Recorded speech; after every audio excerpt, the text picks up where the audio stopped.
বাংলার ইতিহাসের সবচেয়ে বড় ট্র্যাজেডি।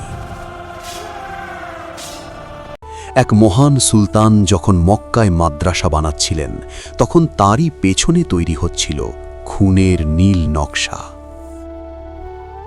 সুলতান গিয়াসউদ্দিন আজম শাহ, যার ভয়ে বিচারক কাঁপতেন, যার প্রেমে পারস্যের কবি হাফিজ গজল লিখতেন, কিন্তু তার রাজপ্রাসাদের অন্ধকার কোণেই লুকিয়েছিল এক বিষধর সাপ।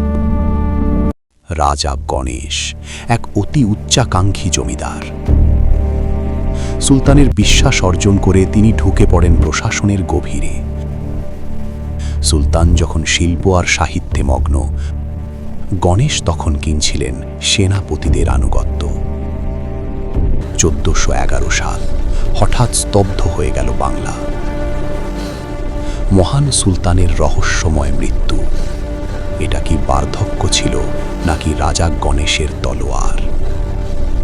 ইতিহাস বলে সুলতানের রক্তে ভেজা সিংহাসনেই বসেছিলেন এই বিশ্বাসঘাতক।